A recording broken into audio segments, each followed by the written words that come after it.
It's 11:11. Make a wish.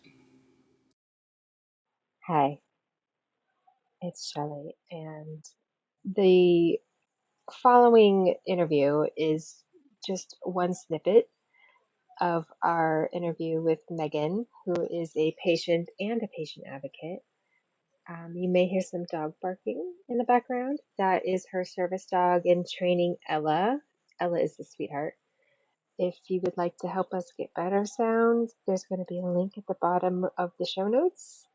You can support us now here on Spotify or wherever you listen. The notes will have the link to take you to the place. Happy Ehlers-Danlos Syndrome and Hypermobility Spectrum Disorders Awareness Month. You're going to get 4 episodes this month instead of 2. Now let's go. This bit of the interview is going to end kind of abruptly, and I did that on purpose because it's kind of funny. Without further ado, we're just going to go right into it with apologies for the sound. So, Megan, tell me, what is a patient advocate? What do they do? What kind of arenas do you? Yeah. So, well, first of all, I'm a patient advocate, but I'm also a researcher, and I'm on the Ehlers-Danlos Consortium, and I do a number of things. Advocates are often specialized, right? Like there's cancer advocates and things, but then there's people with that are board certified in patient advocacy, and they have a number of different hats they wear. Some of them do billing, some of them help plan appointments with patients, some of them do more organizational work of medical records. Really, I do a lot more in the medical stuff. I will help patients get the diagnosis and treatment that they deserve, right? I help them know their rights and advocate for their rights, especially, with this new healthcare system and all the prior auths that help with, getting prior auths done and things like that are really important for patient care. Now, since I am a researcher and I'm on the Ehlers-Danlos Consortium, I can go a step further. We made I wasn't on the team that made the 2017 criteria, but they make the criteria of how is EDS diagnosed, what types, and they're revisiting that for 2026 as well. But I wrote a paper on with a team about pregnancy, and pregnancy is something that when you have a pregnant woman, all of her doctors will usually stop treating. Mm-hmm. So we had to make a comprehensive paper that discussed how to treat EDS in all facets so that when they had to refill medications, they would understand why, things like that. We were hoping to have, a comprehensive paper from even before conception to, early stages of childhood in terms of, we are almost. I think it's because Drink your water. enough. If at the time you want to pull the blood out of it. I know you do. I'm the one who does it. You're really great.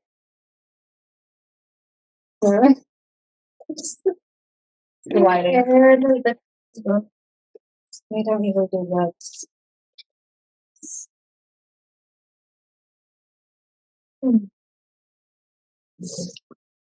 She's gonna be okay, Ella. She took some meds.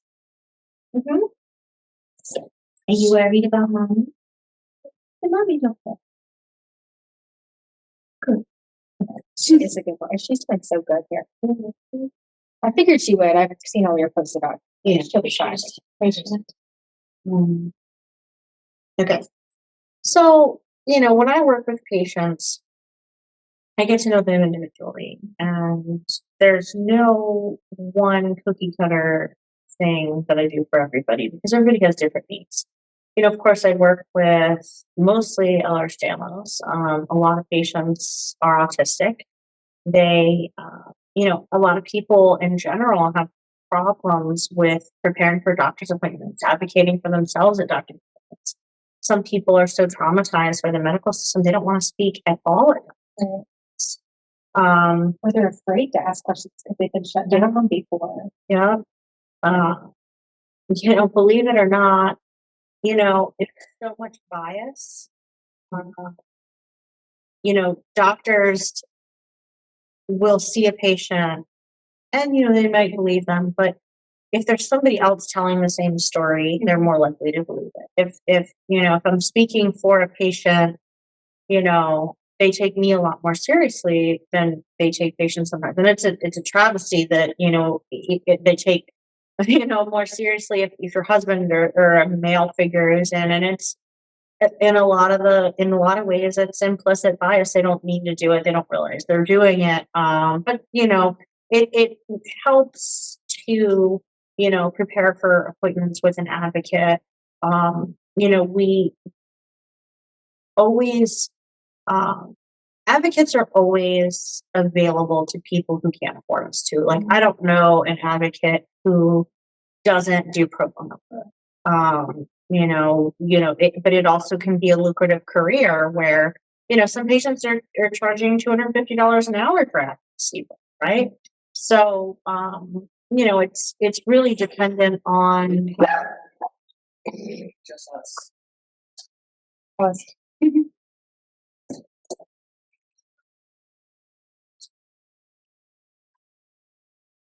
It's really dependent on what a patient needs. I really think, the best advocates sometimes are, people who have the distance, right? Who can put together the thoughts of a patient, even if they can't fully express it themselves.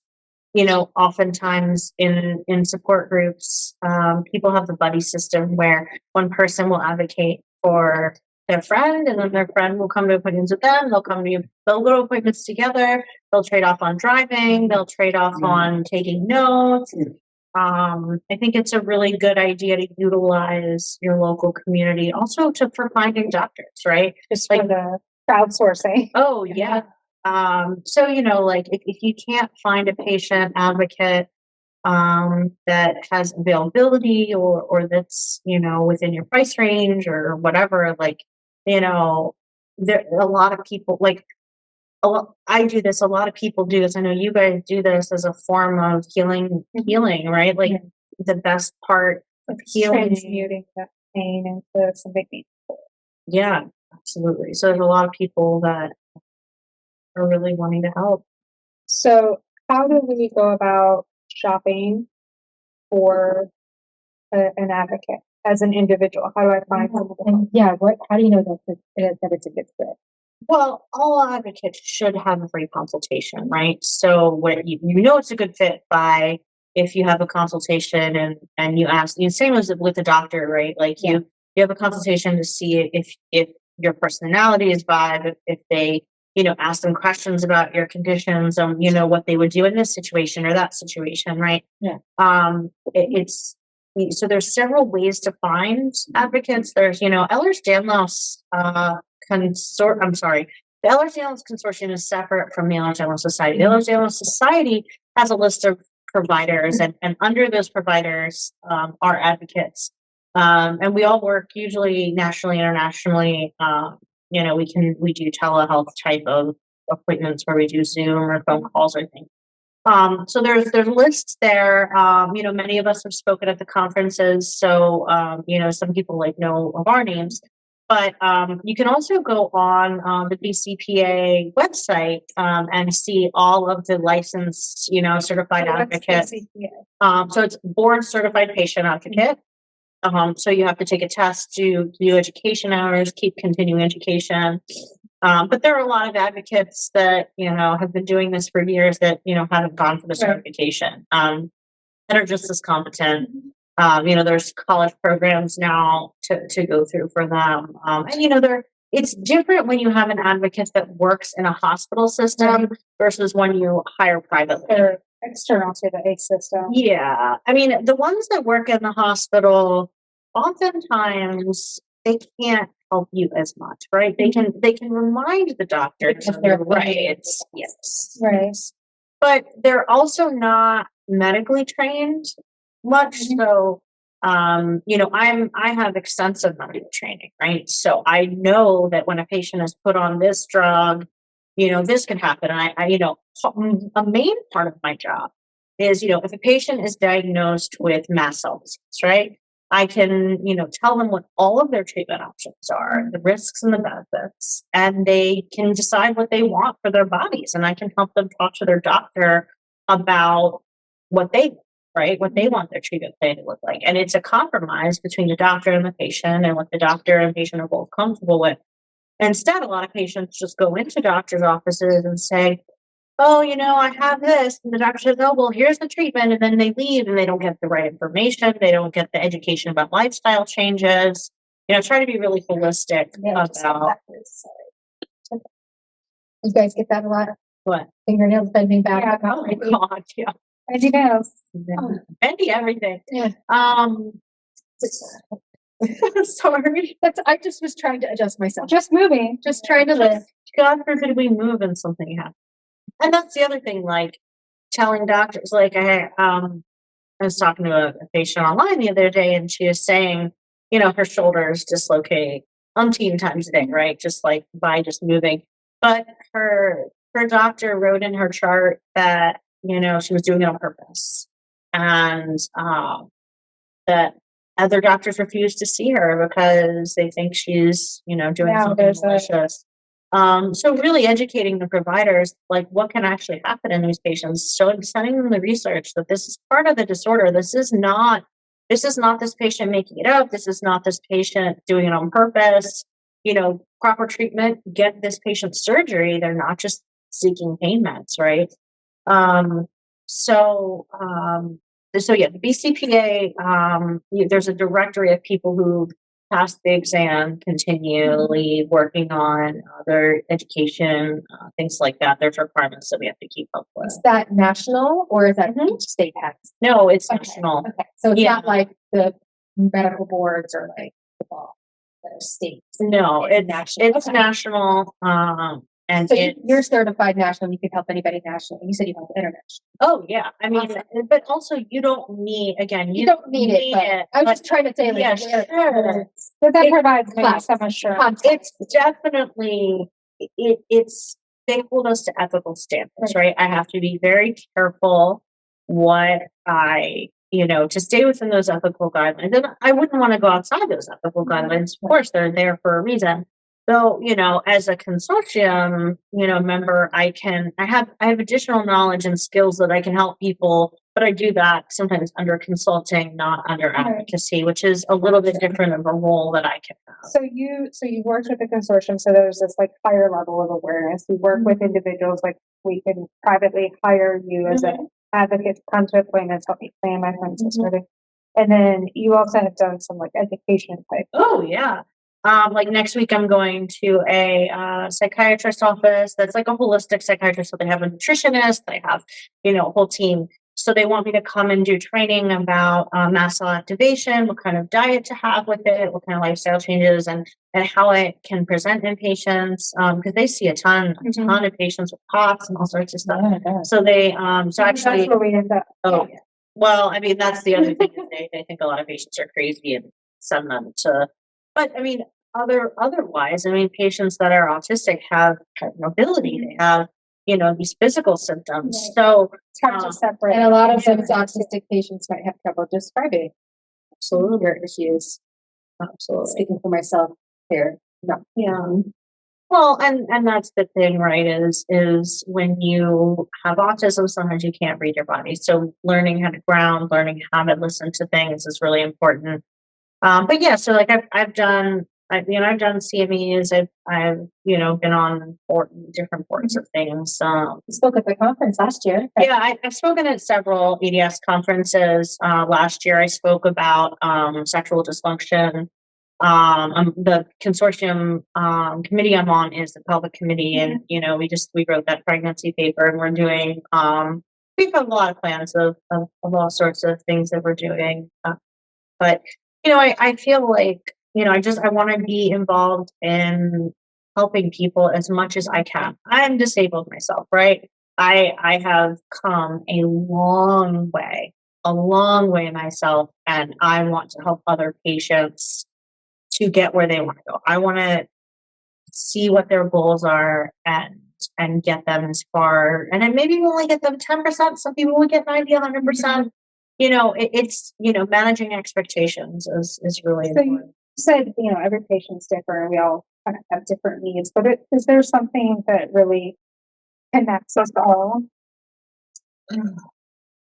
Trauma. Mhm. I mean, it's horrible what so many people have gone through.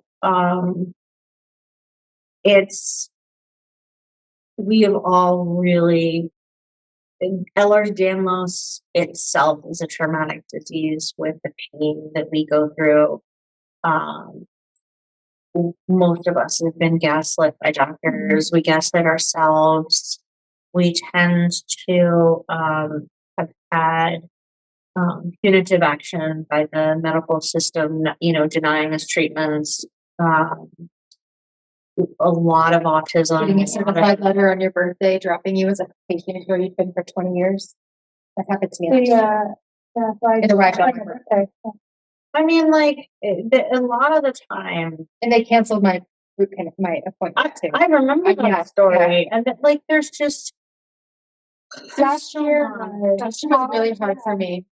that last year, it's been a rough couple years. Last year was also when Colin Halverson at IU published the paper that coined the term medicalized trauma. And it was in the context of their EDS clinic. That's how. Is that the paper with Dr. Franco Mano too? I love that paper.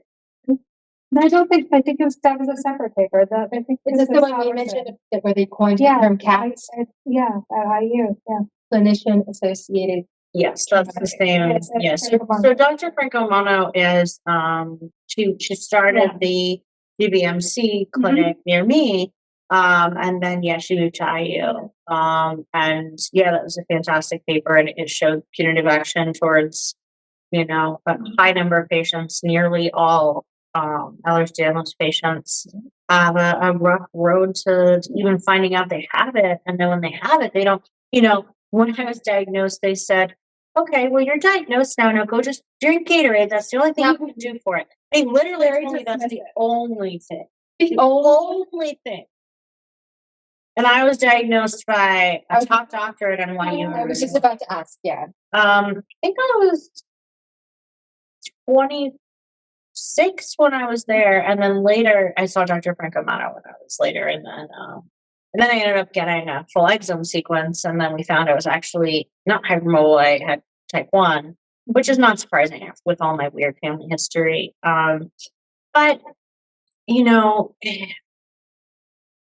this is, people need to understand that the comorbid conditions sometimes are quality of life even more so. Yeah, and it's not just the EDS, it's mast cell activation is a huge part of why our connective tissue is so problematic for a lot of people. A big part of our pain and our daily life. Yeah.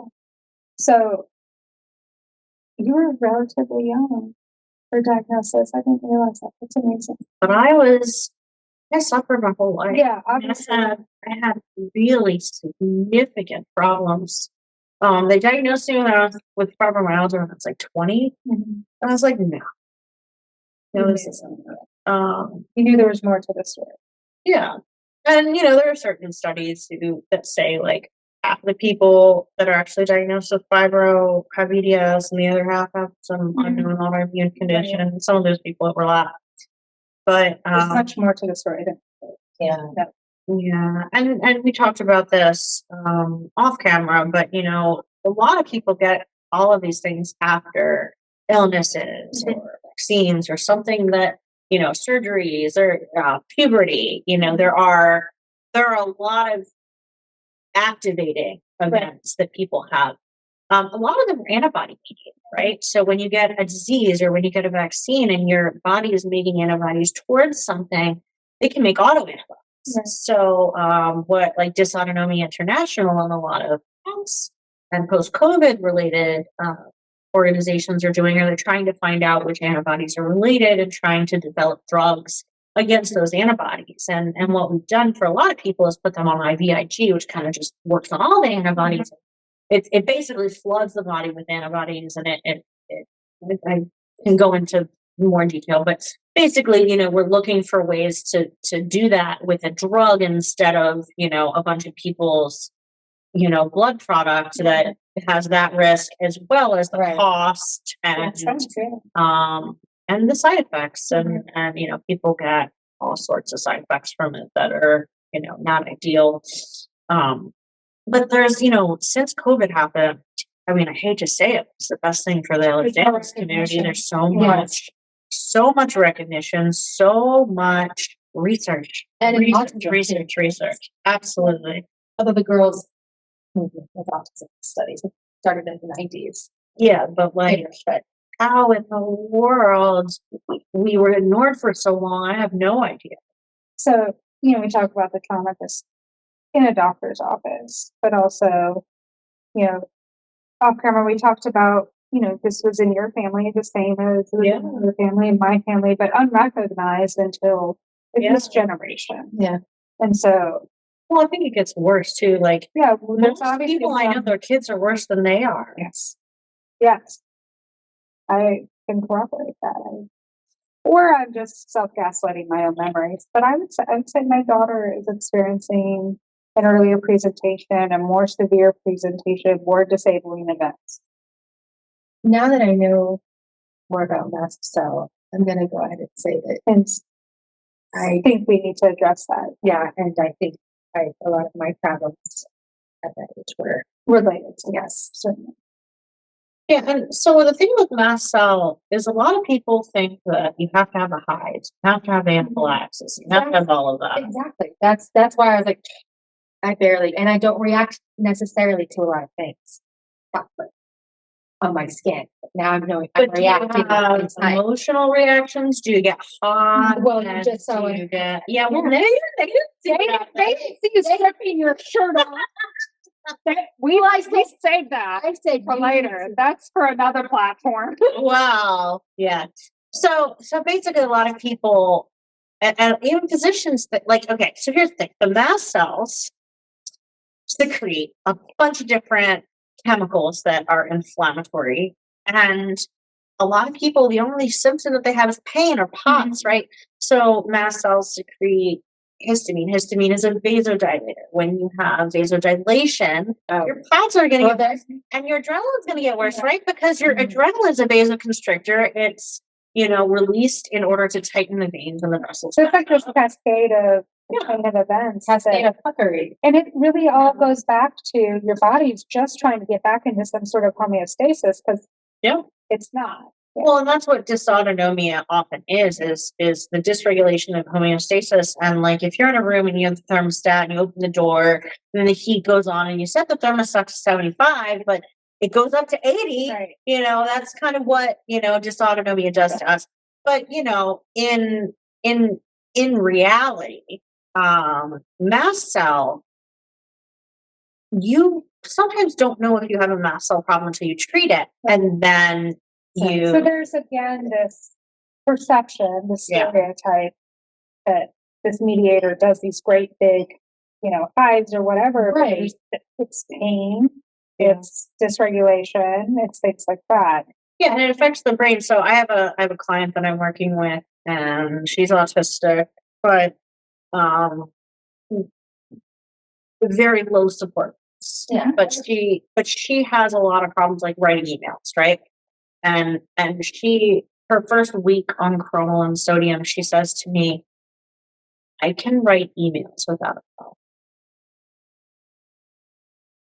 It's amazing. I was like, wow. I've heard a lot of people, brain fog is it's a very big significant part of inflammation. So I have attributed a lot of my executive dysfunction changes with, it was the trauma of the pandemic and working in in healthcare and the trauma of that. And then I was like, no, it's having a sick kid. And then I was like, no, this is autistic burnout. And now I'm wondering, say does her. But maybe I wear a cross here. And I keep, am I gonna get to the freaking root? Like I've been pulling, like, I'm like at the earth's core almost. I feel And so like what's interesting is like, okay, literally like the root, like not to, they don't come out because no, but Sorry. like, you were talking about Idiot public joke. core work. And kind of like the foundation of everything is here. Yeah. And like a lot of our pain is related to hips, and then if that's out, then everything else kind of is off kilter. And you talked about the public core work and the oxygen, the group with the consortium, that sort of thing, and how it affects things like dysautonomia. There's just not enough knowledge about how all these little things interact, and the leg bone's connected to the hip bone. Yeah. sometimes. So with the autonomic nervous system, there's parasympathetic and sympathetic fibers in different areas of the body. The bladder and pelvic floor is one area that has a lot of those fibers. So when you have a bladder infection or interstitial cystitis or anything like that, it might be triggering your sympathetic nervous system more, and you might only be exhibiting adrenaline rushes from that symptom. And so we have this proprioception. Yeah, we may absolutely. miss the rest of this. Will you sometimes use a full bladder to motivate? And not to be really on topic, but all of a sudden, I have a full bladder. I've been completely, and leave this, don't cut it. I've been completely disconnected from this because I'm focused. Yeah. I'm going to pee my pants. I don't. Go pee. Go So- pee. So y'all can continue. As Marilyn would say, go piss, girl.